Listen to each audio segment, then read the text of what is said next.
Assalamu alaikum, dear viewers.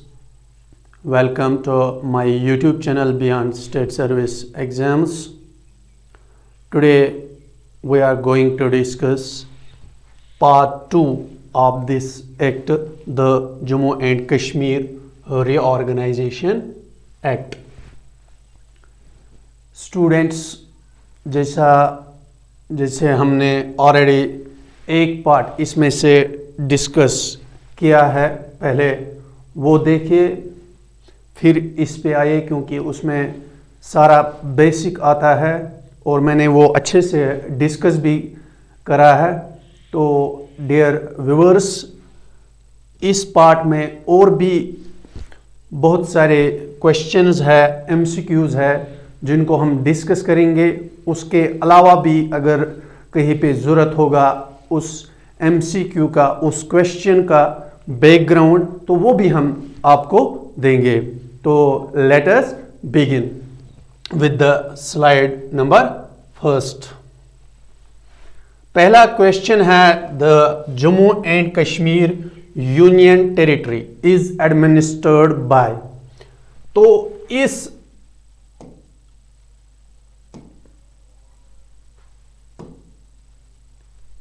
एक second, हाँ, तो कौन एडमिनिस्टर करता है इस Jammu and Kashmir union territory को? It is question. तो here are the options, option A, option B, option C, option D. President of India, chief minister, prime minister of India and lieutenant governor. इसको कुछ lieutenant governor भी पढ़ते हैं, both are correct है, there is no difference.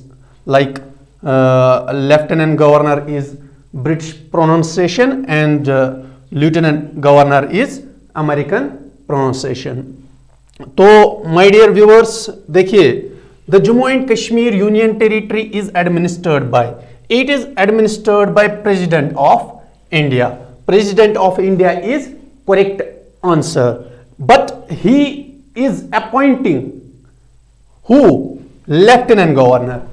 Administer करता है कौन? President, but he is appointing Lieutenant Governor. It is through the Article 239. Article 39 बोलता है कि एक प्रेसिडेंट अपॉइंट कर सकता है लेफ्टिनेंट गवर्नर को for the administration of union territory. तो हमारा जो लेफ्टिनेंट गवर्नर है वो हम आगे देखेंगे एमसीक्यू में कि कौन है, पहला कौन था, आज कौन है। तो that would be discussed in the second question.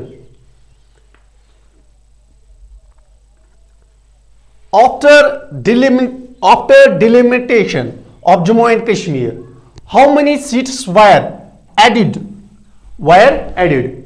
to the Jammu and Kashmir? कितने सीट्स ऐड हुए हैं आफ्टर डिलिमिटेशन? देखिए, 5 सीट्स, 6 सीट्स, 7 सीट्स, 8 सीट्स। सोचिए फिर डिस्कस करते हैं। 7 seats is correct answer. 7 seats were added to the Jammu and Kashmir after delimitation.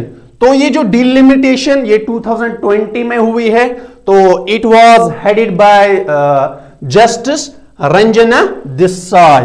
Justice Ranjana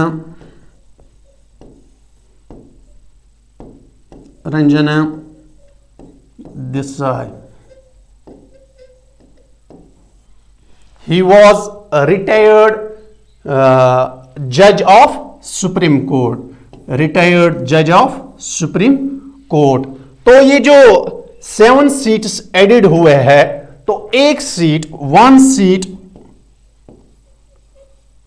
for Kashmir and 6 seats for Jammu. एक seat add हुए किसको? कश्मीर को, और 6 सीट्स फॉर जम्मू। देखिए पहले हमारे कितने सीट्स हुआ करते थे जब रीऑर्गेनाइजेशन एक्ट बना? Reorganisation when reorganisation act was framed, उस time there were only 107 seats. Now these 107 seats को आप प्लस करिए और 7, तो इट बिकम्स 114। और इन 114 में से अगर हम देखेंगे 24 और रिजर्व्ड फॉर द पीओके। 24 जो हमने ऑलरेडी पार्ट 1 में डिस्कस किया है, 24 seats are reserved for the POK. तो प्रेजेंटली कितने सीट्स है यहां पे? यहां के लेजिस्लेटिव असेंबली में प्रेजेंटली कितने सीट्स है? There are 90 seats. अगर हम 114 को माइनस करेंगे 24, इट बिकम्स 90, राइट? तो 90 सीट्स। तो इसमें से अगर हम बात करेंगे जम्मू को कितने ऐड हुए, वो मैंने 6 मैंने बताया। जम्मू को 6 और कश्मीर को 1। तो कश्मीर में पहले 46 थे, प्लस 1 हो गया 47, राइट? और अगर हम बात करेंगे जम्मू शोबे में, वहां पे कितने थे? 37 प्लस हो गए 6, हो गया 43। तो this was all about the after the delimitation of Jammu and Kashmir. कितने सीट्स ऐड हुए, कितने सीट्स जम्मू में पहले थे, अब कितने हो गए, कितने सीट्स कश्मीर में थे, अब कितने हो गए। तो total it becomes 114, 24 for the PoK and 90 for the Jammu and Kashmir. तो let's move to the third one question. When was instrument of accession signed? देखिए बहुत ही इंपॉर्टेंट क्वेश्चन है। When was, who signed the instrument of accession? Maharaja Hari Singh. Maharaja Hari Singh.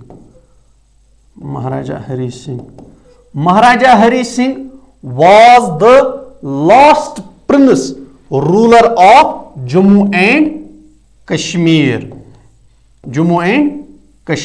देखिए महाराजा हरि सिंह ने instrument of accession sign किया। किसके साथ? किनके साथ? इंडिया के साथ, इंडिया, यूनियन ऑफ इंडिया। तो इसके अलावा पहले यहां पे देखेंगे कब किया। ऑप्शन ए 15 अगस्त 1947 इस डेट पे it is independence day. 26 January it is Republic day. Here is a answer 26 October 1947 it is a correct answer. इसी डेट पे महाराजा हरि सिंह ने इंस्ट्रूमेंट ऑफ एक्सेशन साइन किया। किनके साथ? With India, union of India. देखिए अगर हम बात करेंगे तब एक्सेप्ट किसने किया है ये instrument of accession? It was accepted by the last governor general of India, last governor general of British India and first governor general of India lord Mountbatten.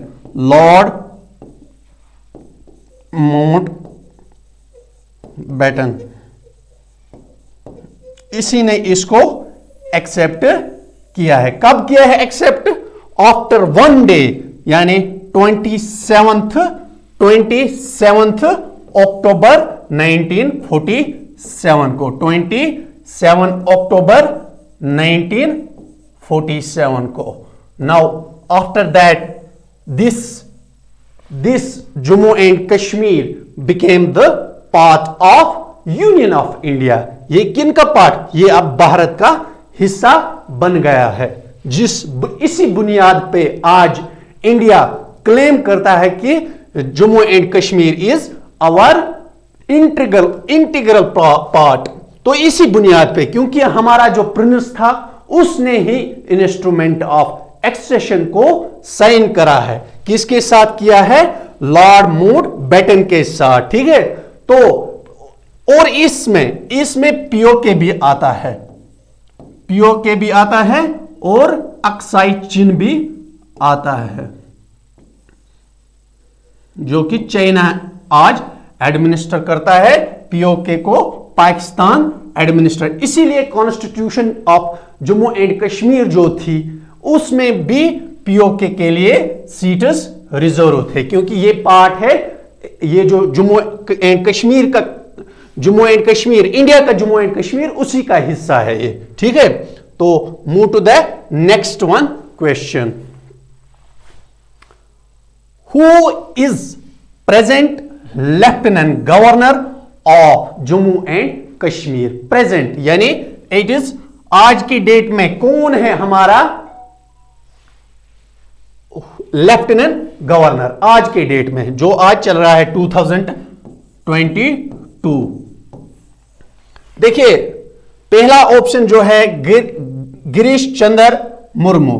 Girish Chandra Murmu ये आज यूनियन ऑफ इंडिया में है, controller and auditor general of India and auditor general of India.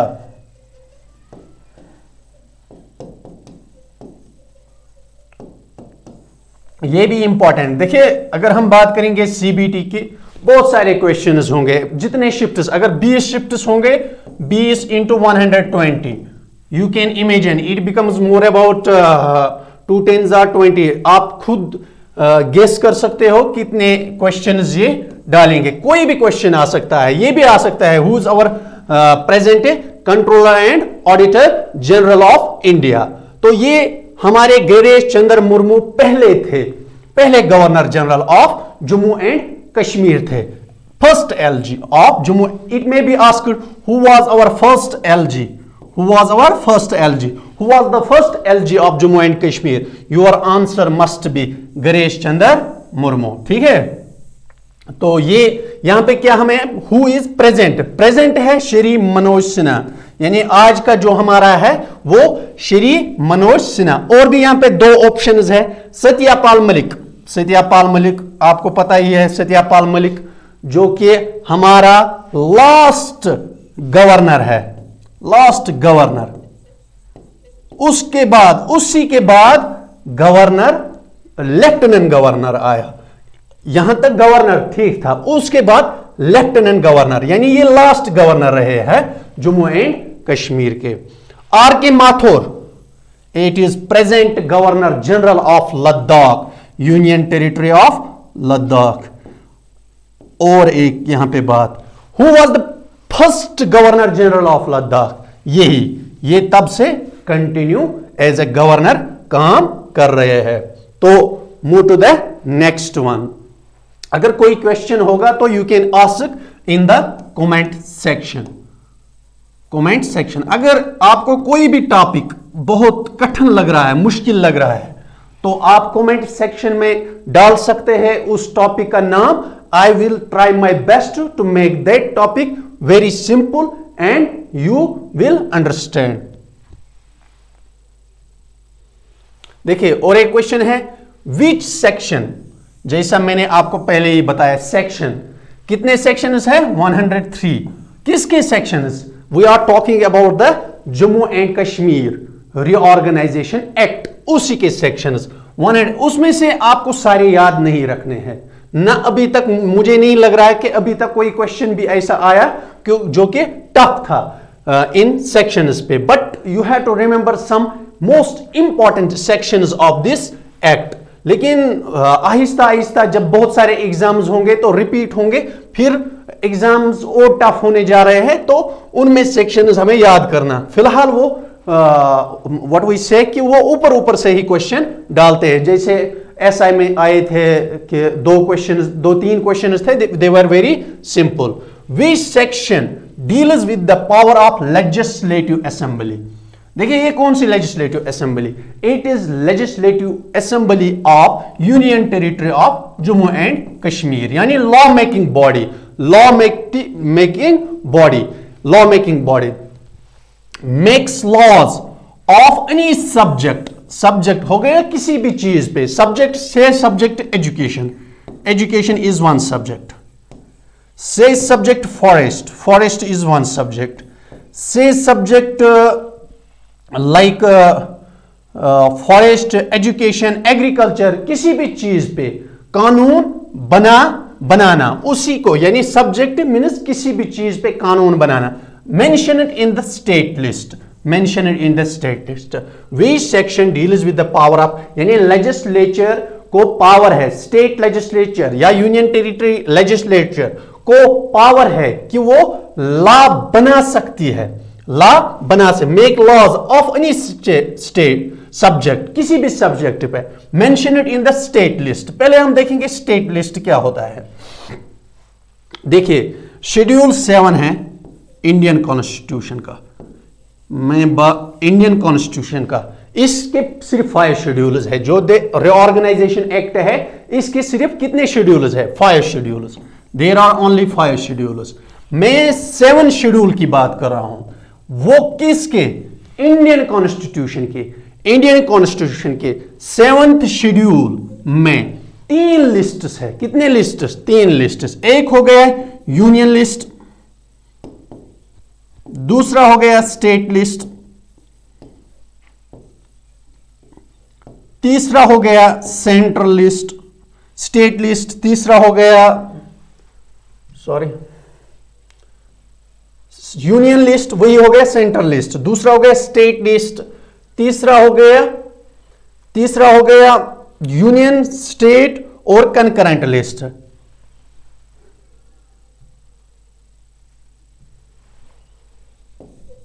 Concurrent list.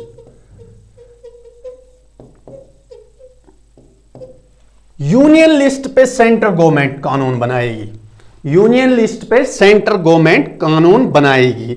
State list जो है उसमें कौन कानून बनाएगी?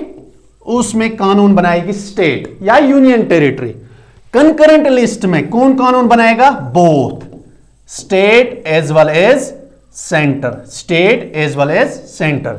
देखिए अगर कभी कभार स्टेट और यूनियन में कन्फ्लिक्ट होगा, यानी दोनों एक ही सब्जेक्ट पे लॉ बनाएंगे, तब प्रिवेल करेगा सेंट्रल लॉ, यानी जो यूनियन ने लॉ बनाया है वही माना जाएगा। अगर दोनों एक ही सब्जेक्ट पे, सपोज एजुकेशन पे दोनों ने बनाया law, education is mentioned in the concurrent list, ये भी याद रखना। अगर इस पे बनाया स्टेट ने भी लॉ, सेंटर ने भी लॉ, लेकिन सेंटर कुछ और कहता है, स्टेट कुछ और कहता है, जो सेंटर कहता है वही एग्जिस्ट करेगा, that law will prevail. That's what I am saying कि शेड्यूल 7 जो है इंडियन कॉन्स्टिट्यूशन का, उसमें मेंशन किया गया है 3 lists, union list, state list, concurrent list. तो टोटल कितने शेड्यूल्स है? 12।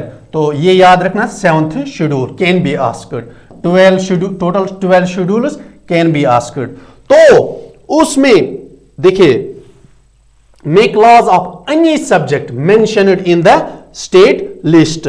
तो कौन सा एक है जो इसमें क्या कर सकता है, जो इसमें लॉ बना सकता? This section is section 32 first, section 32 first is the answer, यानी section 32 sub section first, it is the answer of this question. Now move to the another question. Under which section the duration of legislative assembly of union territory is fixed for 5 years? पहले ये याद रखना, इससे पहले 6 years थे, अब ये 5 years हो गए, क्योंकि इंडियन कॉन्स्टिट्यूशन में भी 5 years है यहां पे, वरना हमें 6 years थे। We had 6 years here, यहां पे 6 इयर्स का टेन्योर होता था। तो under which section the duration of legislative assembly of union territory is fixed for 5 years from the date of it is first meeting. जो फर्स्ट मीटिंग होती ना उस डेट से 5 इयर्स तक फिक्स्ड रहेगा। तो किस सेक्शन में यह बोला गया है? It is mentioned in section 17। Section 17 is correct answer. This is important one, क्योंकि मैंने पहले ही बोला सेक्शंस में कुछ सेक्शंस इंपॉर्टेंट है, we have to remember them. तो move to the another one. ये ऐसे ही है। According to Jammu and Kashmir organisation act 2019, Indian penal code, Indian यानी IPC, Indian penal code has been replaced by, has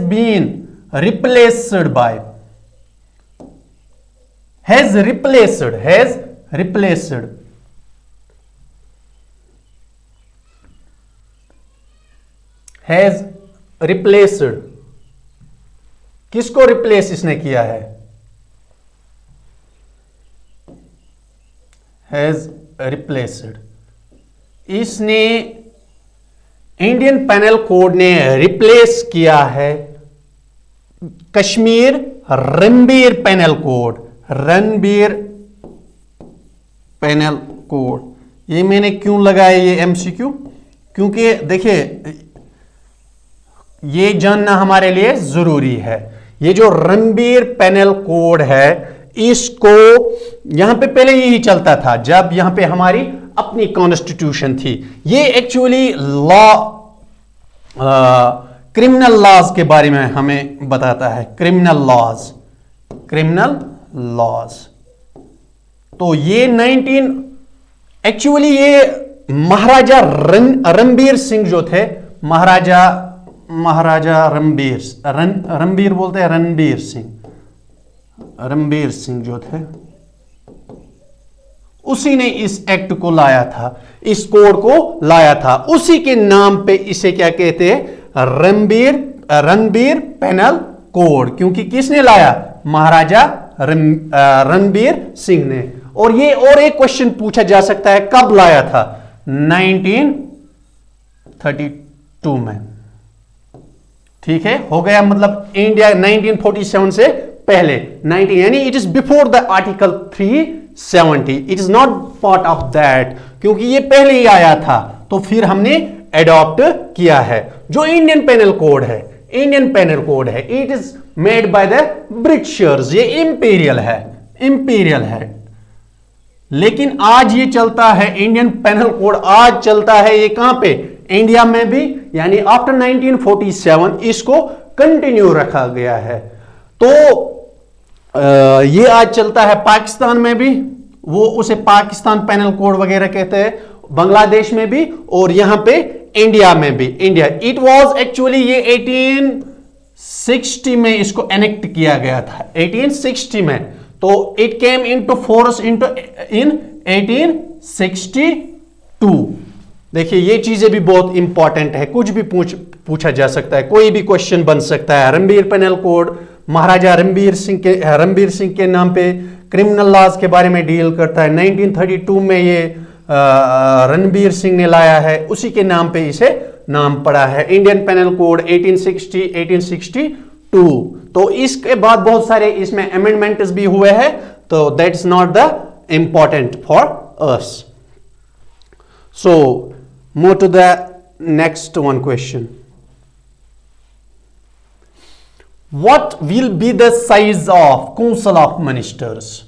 What will be the size of Council of Ministers of the State Legislative Assembly? जो यहां पे State Legislative Assembly बनेगी उसमें क्या size रहेगा? किन का? मिनिस्टर्स का। देखिए मिनिस्ट्री किन को देनी है, जैसे मैंने पहले यह कहा यहां पे 114 है टोटल, उसमें से माइनस करो 24 हो गए 24, तो 19 रहते हैं यहां पे टोटल। सपोज टोटल एमएलएज आए 90, कितने आए? 90। तो 90 के 90 को हम मिनिस्ट्री नहीं दे सकते हैं, तो इसके लिए एक स्पेशली है कि हमें उनका साइज लिमिटेड रखना है। We have to keep the limited size of ministers. तो कितने परसेंट, ये परसेंट में दिया गया है, कितने परसेंट हम रख सकते हैं, हाउ मच। तो इट इज इट 10%, 15%, 20%, 25%, 22%। तो सोचिए, देखिए, it is 10%, 10% is answer. We have to kept only 10% for the council of ministers, यानी इनके लिए हमने कितना रखना है, बस 10%। तो 10% कितना होता है 90 में से, अगर कभी भी परसेंटेज निकालनी होगी तो पहले जीरो के बाद पॉइंट डालो, हो गया मतलब 9, 90 में से 9% हो गया। We can make only 9 ministers, ठीक है। तो आज के लिए इतना ही काफी है। तो thank you, have a nice day ahead.